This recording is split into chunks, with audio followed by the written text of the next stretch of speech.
At 11:42 on the morning of January 27, 1945, Staff Sergeant Robert Chen crouched behind the central fire control station of B-29 Superfortress A-Square-52, watching oxygen frost spread across the plexiglass as his formation climbed through 28,000 feet over the Pacific. 22 years old, 11 combat missions over Japan, 0 confirmed kills. The Japanese had scrambled at least 40 fighters to intercept the morning strike on Tokyo. Chen was the youngest gunner in the 497th Bombardment Group. His hands were steady on the controls that connected him to 4 remote gun turrets mounted across the B-29's fuselage. Each turret held twin 50-caliber machine guns. He had fired them twice in anger over Nagoya and once over the Japanese coast. He had never seen a fighter fall. The 73rd Bombardment Wing had been flying missions from Saipan since November. The pattern was always the same. High-altitude precision bombing, 28 to 30,000 feet. Temperatures 50 below zero.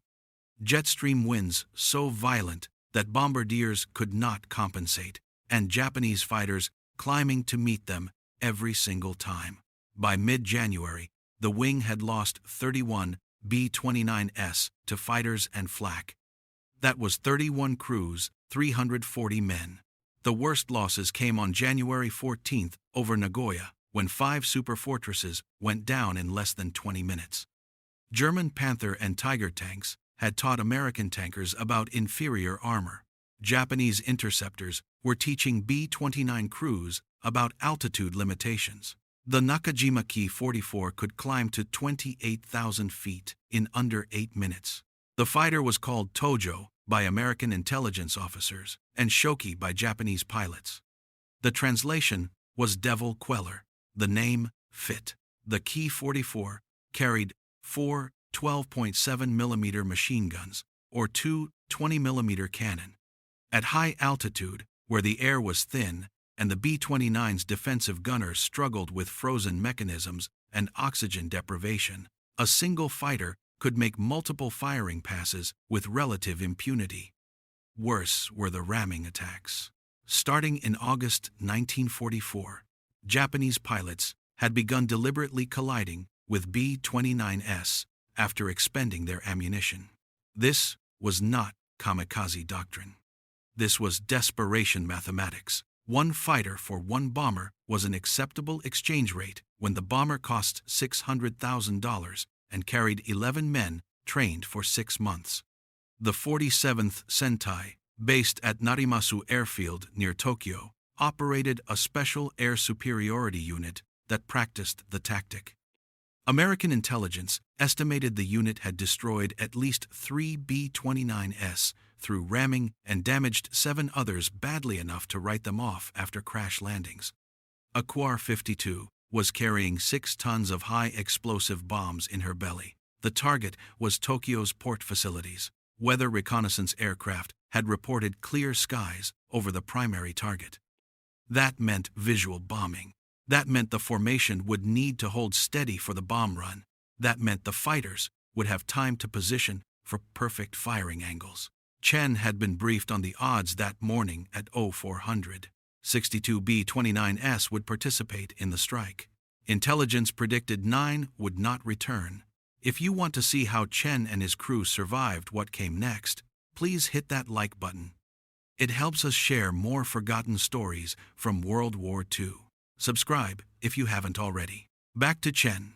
The formation crossed the Japanese coast at 11:58. Radar operators on Honshu tracked them immediately. Air raid sirens wailed across Tokyo. At Narimasu Airfield, pilots sprinted toward fighters that were already warming up on the flight line. At exactly noon, the first Ki-44s lifted off and turned southeast toward the incoming bomber stream. 43 fighters.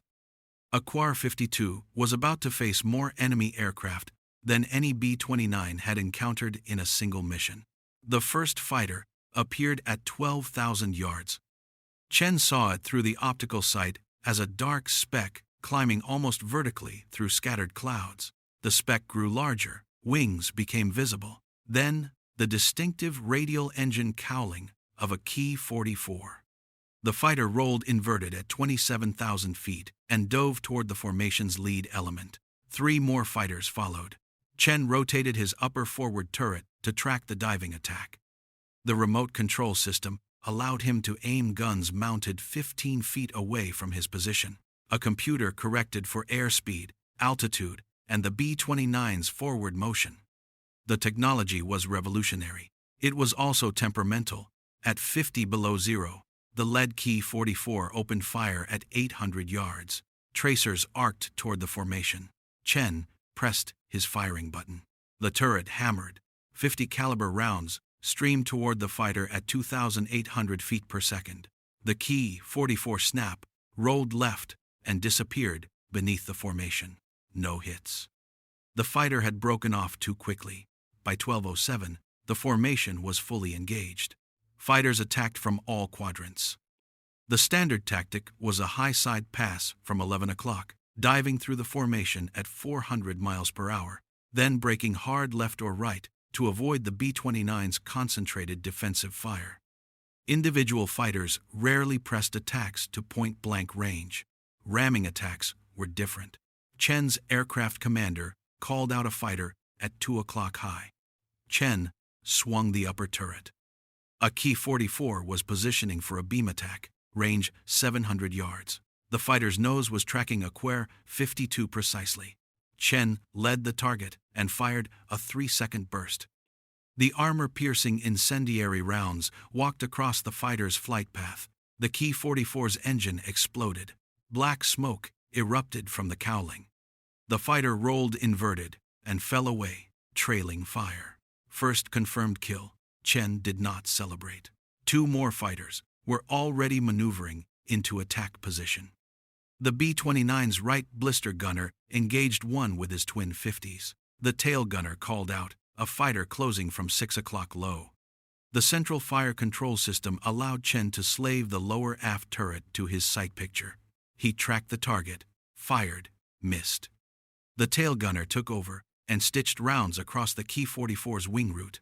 The fighter shuddered. Pieces of aluminum skin peeled away. The aircraft went into a flat spin. Second kill credited to a Square-52. The formation reached the initial point for the bomb run at 12:19. This was the moment of maximum vulnerability. The bombers would fly straight and level for 6 minutes, while bombardiers synchronized their Norden bomb sights. Course changes were forbidden. Evasive maneuvers were impossible. The fighters knew this. 14 Ki-44s formed up 3,000 feet above the bomber stream. They orbited once, twice, positioning for coordinated attacks that would overwhelm the B-29's defensive fire. At 12:21, they rolled in. Chen counted them through his sight. 1, 2, 3, 4 fighters diving in pairs from 10 o'clock high and 2 o'clock high simultaneously. Textbook tactics. The formation's gunners would need to split their fire. Individual B-29s would face multiple attackers with degraded defensive coverage. The first pair opened fire at 1,000 yards. Chen engaged the lead fighter. His tracers converged with fire from 2 other B-29s in the formation. The Ki-44 flew directly into the stream of rounds. Its canopy shattered. The fighter snap rolled right and collided with its wingman. Both aircraft disintegrated. Third and fourth kills, but the second attacking pair had used the chaos as cover. 2 Ki-44s were now inside 500 yards and closing fast. Their cannons were firing. Chen could see the muzzle flashes. He swung his sight to track the nearest fighter. The Ki-44 was not breaking off. It was not attempting evasive maneuvers. The pilot had committed to a ramming attack. Impact in 4 seconds. Chen kept firing. The upper forward turret poured rounds into the Ki-44's engine cowling. Hits sparkled across the fighter's nose. The range closed to 300 yards, 200.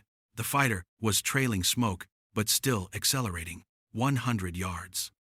The Ki-44 struck a Square-52's number 3 engine at 12:22 p.m. The impact sounded like a steel hammer hitting a locomotive boiler. The fighter's propeller chewed through the engine cowling. Metal shrieked. The B-29 yawed violently to the right as the No. 3 propeller tore free and tumbled away into space. The fighter's wing sheared off. The fuselage cartwheeled over the B-29's back and disappeared. Pieces of aluminum and steel rained past the gun turrets. Chen felt the entire aircraft shudder. Warning lights blazed across the flight engineer's panel. No. 3, engine fire. No. 4, engine losing oil pressure. The aircraft commander shut down both right-side engines and activated the fire suppression system. A-Square-52 was now flying on 2 engines. The bomber dropped out of formation, losing altitude at 300 feet per minute. Alone, damaged, perfect target. 3 key Superfortress broke from their attack pattern and dove toward the crippled B-29. They had altitude advantage. They had speed advantage. Standard doctrine called for damaged bombers to be finished quickly, before they could jettison bombs and gain maneuverability. Chen rotated the upper turret to meet the first attacker. The fighter was diving from 1 o'clock high, range 1,000 yards and closing. Chen waited. The targeting computer needed 3 seconds to calculate a firing solution on a maneuvering target. He forced himself to hold fire 800 yards. The Ki-44's nose lit up with cannon fire. Rounds punched through A-Square-52's left wing. Hydraulic fluid sprayed from severed lines. 600 yards. Chen fired a 4-second burst. The tracers connected. The Ki-44's canopy exploded. The fighter rolled left and went down, trailing debris. 5th kill. The second fighter attacked from 5 o'clock level. The tail gunner engaged first. His twin 50s hammered for 6 seconds. The Ki-44 flew through the tracer stream without apparent damage. It closed to 400 yards. The tail gunner's guns fell silent. Ammunition exhausted. Chen slaved the lower aft turret to his controls. The mechanical linkage was sluggish. Hydraulic pressure was dropping across all systems. He tracked the fighter manually, led the target, fired a 2-second burst. The rounds hit the Ki-44's left wing root. The wing folded upward. Structural failure. The fighter tumbled end over end and broke apart at 12,000 feet. 6th kill. But the third attacker had used the engagement as a diversion. A Ki-44 was now at 3 o'clock high, 300 yards out, wings level, nose pointed directly at A-Square-52's cockpit. The fighter's guns were silent. The pilot had expended his ammunition. Second ramming attack. The right blister gunner opened fire. Rounds sparked off the Ki-44's engine. The fighter did not deviate. Chen swung the upper turret hard right. The mechanical stops screamed. He fired. The tracers missed high, overcorrected, fired again. Hits stitched across the fighter's fuselage. The Ki-44 shuddered but maintained course. Range 100 yards, 50 yards. The fighter struck A-Square-52's No. 1 engine. The propeller disintegrated. Shrapnel tore through the wing. The No. 1 fuel tank ruptured. Aviation gasoline sprayed into the slipstream. The Ki-44's fuselage broke in half. The tail section tumbled over the B-29's flight deck. The engine and cockpit section smashed into the left wing and ripped a 6-foot hole in the leading edge. A-Square-52 now had 1 functioning engine. Number 2. The aircraft was falling through 18,000 feet, airspeed dropping below 160 miles per hour. The wing was leaking fuel. The hydraulic system was failing. And 12 more Japanese fighters were forming up for a third wave of attacks. Chen's hands were numb. The temperature inside the unpressurized gun station had dropped to 62 below zero. His oxygen mask had frozen to his face. Ice crystals covered the optical sight. He scraped them away with a gloved thumb and tracked the incoming fighters. The 12 Ki-44s had split into 3 groups of 4, classic Wolfpack tactics. One group would feint high, another would attack low, the third would exploit whichever defensive gap opened first. The tactic worked against healthy B-29s with full crews and functional systems, against a crippled bomber with failing hydraulics and partial gun coverage. It was execution. A-Square-52 fell through 16,000 feet. The single operating engine could not maintain altitude, with the damaged wing creating massive drag. The aircraft commander ordered all non-essential equipment jettisoned: ammunition cans, toolkits, survival gear. Every pound mattered. The first group of 4 fighters dove from 12 o'clock high. Chen engaged the lead aircraft at 900 yards. The upper turret responded sluggishly. Hydraulic pressure was down to 30%. He fired anyway. The recoil shook the entire gun mount. Tracers arced toward the diving fighter. The Ki-44 jinked right. Chen tracked, fired again. The second burst caught the fighter's left wing. Fabric peeled away. Structural members became visible. The wing folded. The fighter snap-rolled and went down. 7th kill. The remaining 3 fighters in the formation pressed their attack. They opened fire simultaneously at 600 yards. Cannon rounds and machine gun bullets converged on A-Square-52 from 3 different angles. The bombardier's compartment took multiple hits. Plexiglass shattered. Frigid air screamed through the fuselage. The bombardier was killed instantly by a 20mm explosive round. Chen ignored the impacts. He swung the turret to track the second fighter. The targeting computer was offline. Hydraulic failure had disabled the automatic compensation system. He aimed manually, led the target based on instinct and 11 previous missions worth of experience. Fired. The burst hit low. Rounds sparked off the fighter's belly. The Ki-44 broke left hard and climbed away, trailing smoke. Probable kill. Chen shifted to the third fighter. This one was closer, 400 yards and diving nearly vertical. Chen fired a 6-second burst. The gun barrels were overheating despite the sub-zero temperatures. Tracers walked across the sky. The Ki-44 flew directly through them. Hits peppered the engine, cowling. The propeller stopped, windmilling. The fighter's nose dropped.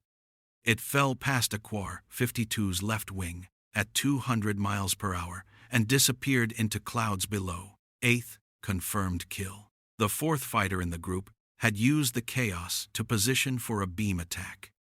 It came in from 9 o'clock level, range 500 yards. The left blister gunner engaged with his twin 50s. The fighter jinked, closed to 300 yards, fired a long burst from its cannon.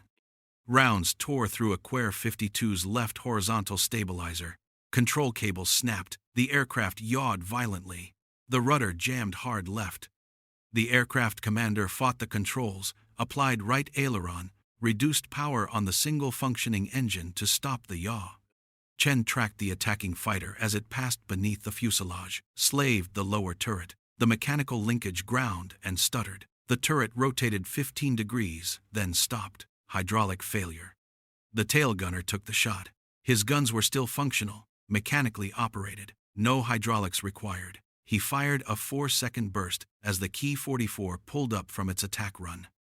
The rounds hit the fighter's tail. The rudder separated. The Ki-44 went into an uncontrolled, flat spin. 9th kill, credited to A-Square-52's crew. The second wave of 4 fighters was already inbound. High-side attack from 2 o'clock. A-Square-52 was at 14,000 feet and descending. Airspeed 140 miles per hour. Critical, slow. The bomber was approaching stall speed. One engine could not generate enough thrust to maintain controlled flight with the damaged wing and jammed rudder. Chen had 15 rounds remaining in the upper turret's ammunition belt. The lower turrets were offline. The blister positions were low on ammunition. The tail gunner had perhaps 60 rounds left. 4 more fighters closing fast. The 4 Ki-44s split into 2 pairs. Combat experience had taught Japanese pilots that damaged B-29s still carried lethal defensive firepower. Coordinated attacks from multiple angles remained the safest approach. The first pair dove from 2 o'clock high. The second pair positioned for a follow-up attack from 4 o'clock level. Chen tracked the lead fighter in the first pair, range 800 yards. The upper turret responded to his controls, but movement was jerky. Hydraulic fluid was leaking from ruptured lines throughout the aircraft. He waited until 700 yards, centered the sight, fired his remaining 15 rounds in a single, sustained burst. The tracers converged on the Ki-44's engine. Hits sparkled across the cowling. The propeller disintegrated. Chunks of metal spun away. The engine seized. Smoke poured from the fighter as it rolled inverted and fell away. 10th kill. The upper turret's guns clicked empty. Chen's primary defensive position was now useless. He scrambled through the connecting tunnel to the unpressurized rear section. The right blister gunner had taken shrapnel through his shoulder and could not operate his weapons. Chen took his position. The second fighter from the first pair was already in its attack dive, range 600 yards. Chen gripped the manual controls for the twin 50 caliber guns. No computer assistance, no hydraulic boost, pure physical strength required to traverse the weapons and maintain aim. The Ki-44 opened fire at 400 yards. Cannon rounds punched through ASquare-52's right wing. Chen led the target, squeezed the trigger. The recoil hammered his shoulders. Spent casings tumbled into the collection bag. The burst caught the fighter's cockpit. The canopy shattered. The Ki-44 snap rolled left and fell away spinning. 11th kill. But the second pair of fighters was already committed to their attack run. They came in from 4 o'clock level, 300 yards apart, firing as they closed. One targeted the flight deck. The other aimed for the wing route, where the fuel tanks were located. The tail gunner engaged the trailing fighter. His remaining ammunition hammered out in a 5-second burst. Tracers walked across the Ki-44's nose. The fighter's windscreen exploded. The aircraft pulled up hard and broke off the attack. 12th kill confirmed when the fighter was observed falling through clouds at 11,000 feet with no visible pilot. The lead fighter in the pair pressed its attack. Chen swung his guns, but the angle was wrong. The blister position could not traverse far enough forward to engage targets at 4 o'clock high. He was blind to the threat. The left blister gunner took the shot. His position had better forward coverage. He fired his last 30 rounds. The burst hit the Ki-44's left wing route. Fuel sprayed from ruptured tanks. The fighter banked hard right to break off. The damaged wing could not handle the stress. Structural failure at the wing spar. The wing separated. The fighter tumbled. 13th kill. ASquare-52 had now shot down 13 Japanese fighters. 1 aircraft, 1 crew. 13 confirmed victories, but the count did not matter to Chen. The B-29 was at 12,000 feet and still descending. The jammed rudder made controlled flight nearly impossible. The damaged wing was losing structural integrity, and the third wave of 4 fighters was inbound. These were the last attackers. Japanese fighter pilots operated under strict fuel limitations. Combat radius for the Ki-44 was approximately 200 miles at combat power settings. The fighters had been airborne for 40 minutes. They had perhaps 10 minutes of fuel remaining before they would need to break off and return to Narimasu. 10 minutes was enough. The 4 Ki-44s formed up in a line astern formation. Not a diving attack, not a high-side pass. They were positioning for sequential ramming attacks. 4 fighters, 4 deliberate collisions. The Japanese pilots had calculated that even if only one succeeded, ASquare-52 would not survive. Chen watched them through the blister's small window. The fighters were at 14,000 feet, 2 miles behind the bomber, matching speed and altitude, preparing for their final run. He had no ammunition left. The tail gunner had no ammunition left. The upper turrets were offline. The lower turrets were offline. ASquare-52's defensive armament was expended. 4 fighters, 0 bullets, 12,000 feet above the Pacific Ocean. The lead K-44 inches the ramming formation accelerated. Range 1 mile. The fighter was diving slightly to build speed. Standard ramming doctrine called for impact velocity of at least 300 miles per hour to guarantee structural failure of the target. Slower collisions sometimes allowed bombers to survive with damage.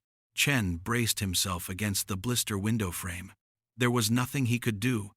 No guns, no ammunition, no options. The aircraft commander was attempting evasive maneuvers, but the jammed rudder limited his control authority. The B-29 could bank gently, left or right. It could not perform the violent jinking that might throw off a fighter's aim. The Ki-44 closed to half a mile. Chen could see details now. The fighter's dark green camouflage, the red Hinomaru circle on the fuselage, the propeller spinner painted yellow to identify it as part of the 47th Sentai, quarter mile. The fighter's nose was centered on a AQ-52's vertical stabilizer, impact in 15 seconds. The Ki-44's engine began trailing black smoke, not battle damage from a AQ-52. This was mechanical failure. Nakajima-Ha 109 radial engines were temperamental at high power settings. Maximum combat power for extended periods caused cylinder head temperatures to exceed design limits. Seizure was common. The fighter's propeller stopped rotating. The engine had failed completely. Without thrust, the Ki-44 could not maintain its intercept course. It began losing speed and altitude. The pilot attempted to restart the engine, failed. The fighter fell away below a AQ-52's tail. Its ramming attack aborted by mechanical failure rather than defensive fire. 14th kill, credited to a AQ-52. No bullets fired. No gunner claimed the victory. But the fighter was combat lost due to battle damage stress on an already strained engine. Intelligence officers would later confirm the Ki-44 crashed into the Pacific 18 miles east of Tokyo. Pilot did not survive. 14 confirmed kills, 1 B-29, 1 mission. The highest single mission total for any bomber in the Pacific theater. The remaining 3 fighters broke off their ramming attacks. Fuel state was critical. They turned northwest toward Narimasu and climbed away. The engagement was over. A AQ-52 had survived, but survival at 12,000 feet over hostile territory with 1 engine was different from survival at sea level on Saipan. Chen climbed back through the connecting tunnel to assess damage with the flight engineer. The list was catastrophic. Number 1, engine destroyed by ramming attack. Number 3, engine destroyed by ramming attack. Number 4, engine shut down due to oil pressure failure. Number 2, engine running but showing elevated cylinder head temperatures. Left wing structural damage. Right wing fuel leak. Hydraulic system at 15% capacity. Rudder jammed. Bombardier dead. Right blister gunner critically wounded. Radio compass damaged. 1 life raft destroyed by fighter cannon fire. Distance to Saipan was 1,512 miles. Flight time at current airspeed would be approximately 11 hours. Fuel remaining was calculated at 9 hours maximum if number 2 engine continued operating without failure. The numbers did not work. The flight engineer proposed a solution. Restart. Number 4 engine. The engine had been shut down due to low oil pressure after the first ramming attack. Not destroyed, not damaged beyond function, just precautionary shutdown. Running the engine without adequate oil would destroy it within 30 minutes, but 30 minutes of additional thrust might provide enough airspeed to reduce overall fuel consumption and extend range. The aircraft commander approved the restart. Number 4. Engine caught, began running rough but producing thrust. AQ-52 accelerated to 170 miles per hour. Still well below normal cruise speed, but sufficient to slow the rate of descent. The bomber leveled off at 10,000 feet. The formation had continued to Tokyo without them. The mission had been completed. Bombs had been dropped. Other B-29s were already turning south for the return flight to Saipan. A-Square-52 was alone over the Pacific, with 2 damaged engines, failing systems, and insufficient fuel.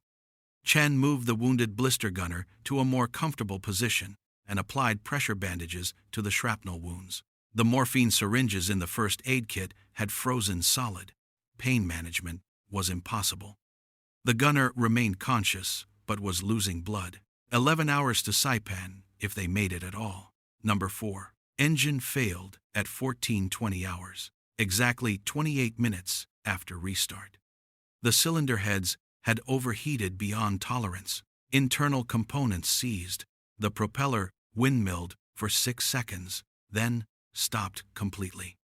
The aircraft commander feathered the propeller to reduce drag and shut down fuel flow. A-Square-52 was back to one engine. Altitude began dropping immediately. 10,000 feet, 9,500. 9,000. The single Curtiss Wright radial engine on the number 2 position was now solely responsible for keeping 32 tons of damaged bomber airborne. The navigator calculated a new fuel estimate. 7 hours of flight time remaining. Distance to Saipan was still 900 miles. The mathematics remained impossible. The flight engineer proposed dumping the bomb bay fuel tanks. These auxiliary tanks had been installed to extend the B-29's range for long missions over Japan. They were now empty but still carried the weight of the tank structures themselves. Approximately 400 pounds of dead weight serving no purpose. The tanks were jettisoned at 14:45. The B-29 climbed slightly, gained back 100 feet of altitude. The fuel consumption calculation improved by 6 minutes. Still not enough. Chen remained at the right blister position with the wounded gunner. The shrapnel wounds had stopped bleeding, but the man was going into shock. Core body temperature was dropping in the unpressurized fuselage. Chen removed his own heated flight suit liner and wrapped it around the gunner. The liner's electrical heating elements were still functioning, battery-powered, independent of the aircraft's failing systems. At 1500 hours, the navigator identified a potential solution: Iwo Jima. The island was 640 miles from their current position. Marine forces had not yet invaded. The island was still held by Japanese forces, but American submarines occasionally surfaced near Iwo Jima to rescue downed B-29 crews. If A-Square-52 could reach the waters near Iwo Jima and ditch successfully, a submarine might pick them up. The aircraft commander rejected the plan. Ditching a B-29 inches open ocean had a survival rate of approximately 40%. Ditching a B-29 with structural damage to both wings and a jammed rudder would be significantly worse. The bomber would likely break apart on impact. Even if the crew survived the ditching, they would be in the water in a combat zone with limited survival equipment.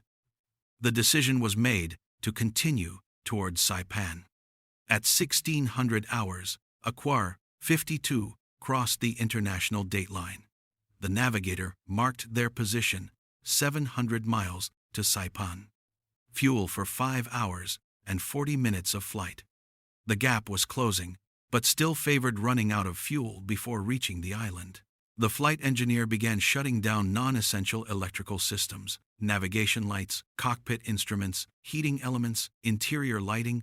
Every system required power from generators driven by the functioning engine. Less electrical load meant less drag on the engine. Less drag meant better fuel economy. The temperature inside the aircraft dropped to minus 40 degrees. At 17:30, the formation of B-29s that had completed the Tokyo mission passed overhead. They were at 18,000 feet. Flying in tight formation, all engines operating normally, they were making 270 mph. They would reach Saipan in approximately 4 hours. A-Square-52 was making 160 million power at 8,000 feet. Estimated time to Saipan was 7 hours. Fuel exhaustion was predicted in 4 hours and 50 minutes. The right blister gunner lost consciousness at 1800 hours, His breathing was shallow. Pulse was weak. Chen monitored him continuously, but had no medical supplies beyond the frozen morphine syringes and pressure bandages already applied. At 1845, number 2 engine began running rough. Cylinder head temperature was climbing into the red zone. Oil pressure was fluctuating. The engine had been operating at maximum continuous power for nearly 7 hours. Curtiss Wright R. 3,350 radials were rated for maximum continuous power operation for 4 hours maximum under normal conditions. These were not normal conditions. The flight engineer reduced power slightly to preserve the engine. Airspeed dropped to 150 millions per hour. Fuel consumption improved, but time to destination increased. At 1900 hours, the navigator calculated they were 400 miles from Saipan. Fuel remaining was estimated at 3 hours and 20 minutes. The mathematics still did not work, but the gap was narrowing. At 2000 hours, the right blister gunner stopped breathing. Chen attempted resuscitation.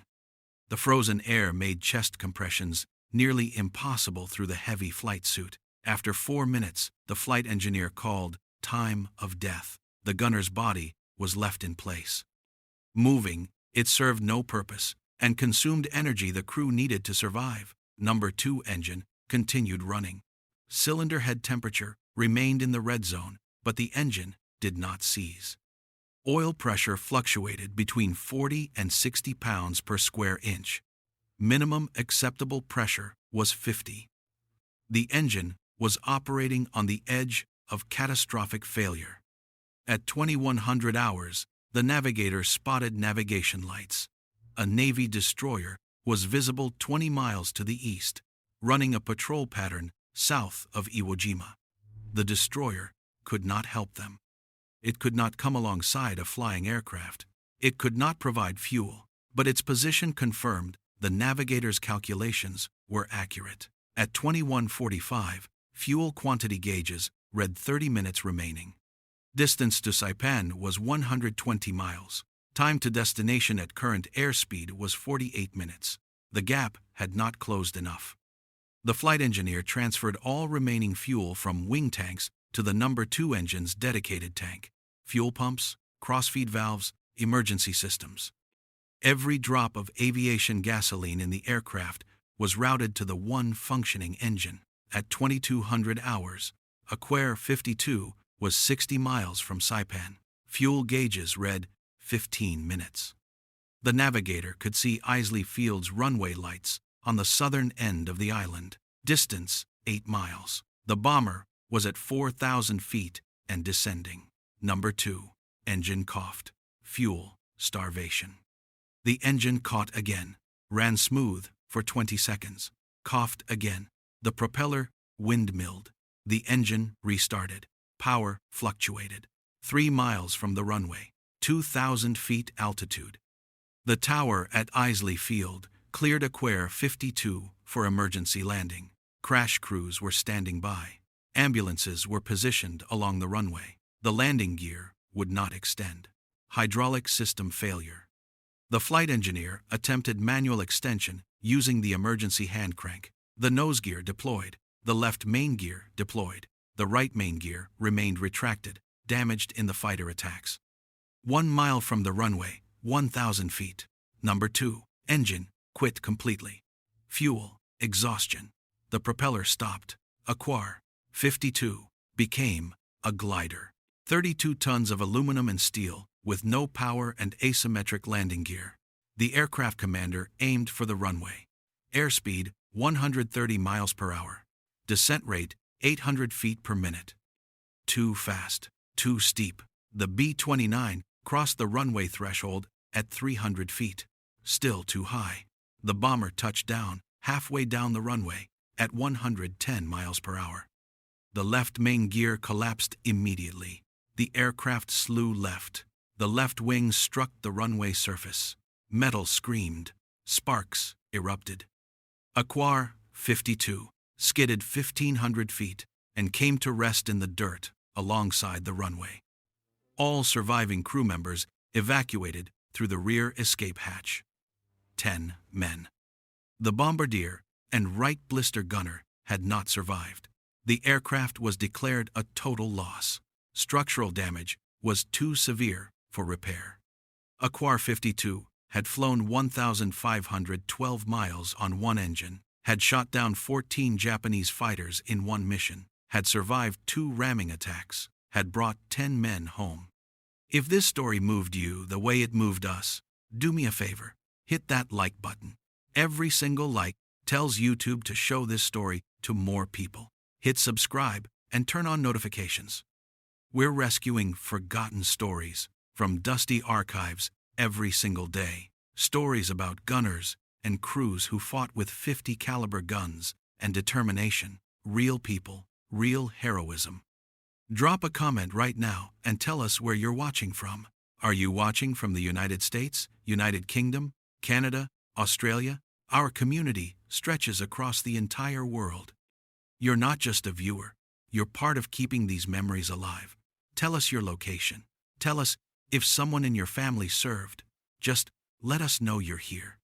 Thank you for watching, and thank you for making sure Chen and A-Square-52's crew don't disappear into silence. These men deserve to be remembered, and you're helping make that